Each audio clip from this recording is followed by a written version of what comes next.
الدم معناك بلدية الدم مسال الدم معناك بلدية الدم مسال الدم. It's a violation of human rights. It's a violation of the Sudanese people, who are good people, who all they want is to see peace and justice in their land. That's what everybody wants.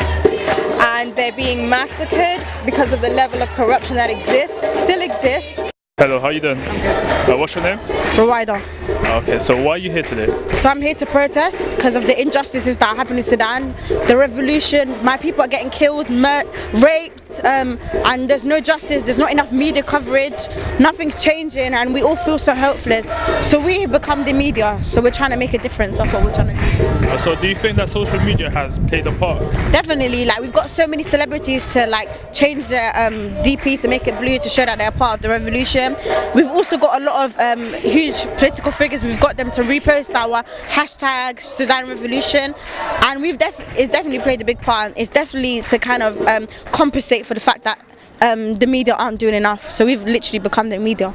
May I ask, what is the issue in Sudan right now? Okay, so the issue is about the army who've literally taken control of the country, free reign. They're raping and killing everyone. Yeah. They're raping and killing everyone. It's all for oil, natural resources. Saudi Arabia and China who are funding the army. It's literally, it's a disgrace. And how it happened on the last day of Ramadan, one of the holiest nights. So is there any like neighboring countries who are supporting Sudan? Supporting us or supporting the army? Sudan. Supporting us. So we've got Syria have been a big part. What else has been a big part? Algeria, who are going through a similar issue, they're helping us out. Some Egyptians actually, despite the fact that Egypt's helping fund the army, some Egyptians are putting aside their differences and helping us. We've also got some people from the UK that are helping us as well. Thank you. You're welcome. What's your name? Sana. I'm good, thank you. Hi. Why are you here today? So we're protesting against a brutal rule in Sudan that has been the case for about 30 years now. So Omar al-Bashir, which is the military president that took over by coup in 1989, has been ousted from government. However, his parliament still stands, and they are literally killing people in Khartoum, as they have been doing for many years in suburban areas. And yeah, we're just not having it really. Okay. Enough is enough. So what's the outcome that you're here for today? To show the world that we do exist, and to ask people to pay attention to what's going on, especially when they're concerned with such things as migration or, you know, other political reasons for, keeping Africa African or whatever, which I would like as well, to be fair. However, it all stems, we're all one unit, so we need to kind of combine it and come together and understand where it's coming from. I don't want to be here, I'd rather be in Sudan, but here I am. So do you think social media has played a big part? Yeah, absolutely, yeah. So the generation that is actually building this movement is predominantly under 25, and they're very much technically savvy, they speak English, they have lots of connection with the diaspora from many parts of the world, and yeah, definitely, most definitely, yeah. However, the internet has also been affected, so they have taken the internet down. They've literally been throwing people in the river, like stuff that you'd hear about in a horror story, so just check it out, and I think the hashtag is I am Sudan Revolution, or I am the Sudan Revolution, amongst others. What's your name? Razan. What's your name? Maha. I wanted to ask, why are you here today? Today we're here in front of the Egyptian embassy to tell them that we don't want their help, we don't want them interfering in Sudan, and to basically leave us alone. Okay. Yeah. So I wanted to ask, what does the blue represent? So the blue colour represents one of the people that were killed. Okay. Matar, that was his surname, and he was killed during the revolution, and this was his colour. Okay. So his family and friends used this particular colour and changed their display pictures. So you probably see it around on Instagram and Facebook. People have changed their display picture to this colour, and it's meant to represent the solidarity that Sudanese people have with the people who've died during the revolution, who've given their life to the revolution. Okay. You said that you're here to tell Egyptians that you don't want their help. Is it? Yeah, tell Sisi to stop interfering in Sudanese affairs. Okay. So is he trying to help the people or No, the he's government? helping the people in the government Okay. who are killing the people. So he's basically helping the killers. The Western world. How are they helping Sudanese people? The Western world, well, there's not much media coverage, to be honest. Okay. And it's all happening through social media, through us Sudanese people Yeah. and our allies. That's how it's happening, but we're not getting the coverage that we deserve in the Western world through the news. They're not talking about it as much as they should be. So we're not getting that much help, no. Okay. Thank you for your answers. Hello, how are you doing today? I'm great, yeah, yourself? Nice to hear. So we just want to know why you're here today. I'm here to protest the intervention of Egypt, Saudi Arabia and Emirates in the affairs of the Sudanese. So they have backed the military council that has been responsible for a massacre. More than 150 people lives was lost, and Egypt backed and supported the military council and supported the massacre, and I'm protesting their intervention. I'm sending a message to Egypt that we are a democracy and we want to become a democracy again, and we will not allow dictatorships to reinstate other dictatorships in the region. And Okay, that's it. So we came here through social media. So how do you think social media has helped people like cover this information? I think dictators are really very aware of the effect of social media. Yeah. That's why in Sudan now, as we speak, internet is blacked out. People, and it has been blacked out for two reasons. The main reason is to stop activists from organizing between themselves, and the second reason is to stop all the evidence for the atrocities and the massacre that has been committed against the peaceful protesters to surface into the media and to the media outlets. And that's why I think the power of the internet is responsible for a lot of the change that is happening now in the developing part of the world. So you said there was a blackout. There's a blackout in Sudan right now.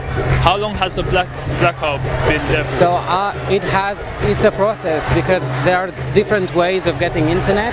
They have started this process just before they committed this horrible massacre.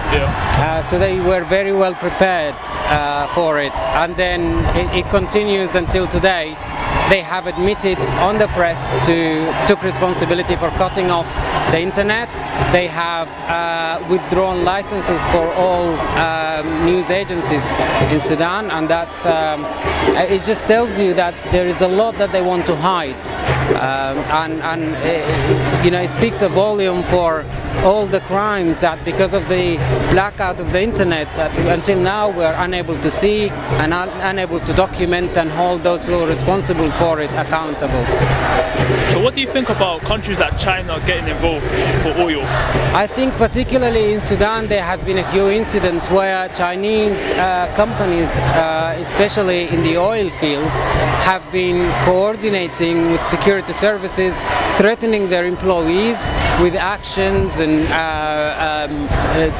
they were saying, actually in one of the emails, and I quote, they said serious repercussions to any participation in the civil disobedience that the opposition has called for, and that specifically in the situations Sudan is going through at the moment means death.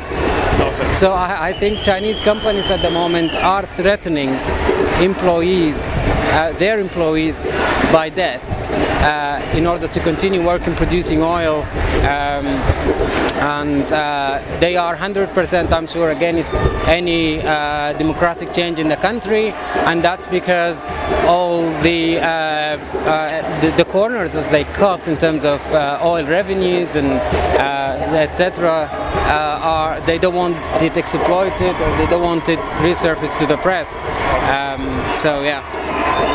But I think I must emphasize that the involvement, the foreign involvement, in the particular case of Sudan this time has been primarily has come primarily from Saudi Arabia, Emirates, and Egypt, and that's mainly because they wanted to keep using Sudanese and African child soldiers as human shields, which is just the most horrible thing to do. The problem with them is that they think because they have the money from the oil, they could buy everybody. They killed and sold Khashoggi in a Saudi consulate in Istanbul under the watch of the world, and they got away with it, and they think they could get away with a lot worse than this, which is using child soldiers in Yemen, exported from Sudan. They actually pay the government and the smugglers, and they also want this flow of people to continue to Sudan to fight the war in Yemen. It's just horrible. It just shows, and what has been most disappointing actually is the American policy towards that. The Americans in the region thought that their policy, even I think until a few days ago, was to just back Saudi Arabia's view on the region and their allies, Saudi, Egypt. That's why we're here now. But now I think the policy, the international community's pressure has influenced those decision makers and pressured them into a more progressive and a more supportive position for their freedom. And I just want to say, keep fighting. We are with you. We will use all our resources, everything in our reach, to try to achieve this progressive change that we want happening, and you are not alone. We really appreciate the solidarity from our African friends. There has been huge support coming from Kenya, Ethiopia, Tanzania and other parts of Africa, Algeria. We really appreciate your support, and together we will survive and we will prevail and get through this. Thank you very much. Thank you. What's your insight in what's going on right now in Sudan? What's my insight in what's going on in Sudan right now? It's a violation of human rights. It's a violation of the Sudanese people, who are good people, who all they want is to see peace and justice in their land. That's what everybody wants. And they're being massacred because of the level of corruption that still exists within members of the TMC, who are right now calling the shots. They are the same people who, in particular Hemeti, who was responsible for the genocide of our brothers and sisters in Darfur. And now he wants to repeat the same thing for the rest of the Sudanese people, or anybody else who stands in the way of him having money, of him having power, and just anybody who's just on the path of his evil ways. And we're here to support our brothers and sisters in Sudan, to show them solidarity, because their voices have been cut. But we as diaspora won't allow that to happen. We'll continue voicing for them, we'll continue supporting them, we'll continue funding them, because ultimately they are the ones making the ultimate sacrifice with their lives. So yeah. So what do you think about social media and how it's brought everyone here together? Social media has been so powerful for us. Like I said, the media blackout in Sudan was an attempt to silence the protesters, was an attempt to silence the unfortunate martyrs who passed away. So us having social media was crucial. It was crucial. It was the only way people, not just Sudanese, were going to find out about anything that was going on in Sudan. So it's been so important, and we're so lucky that we are a generation that has that. Yeah. It was nice talking to you. Thank you for coming.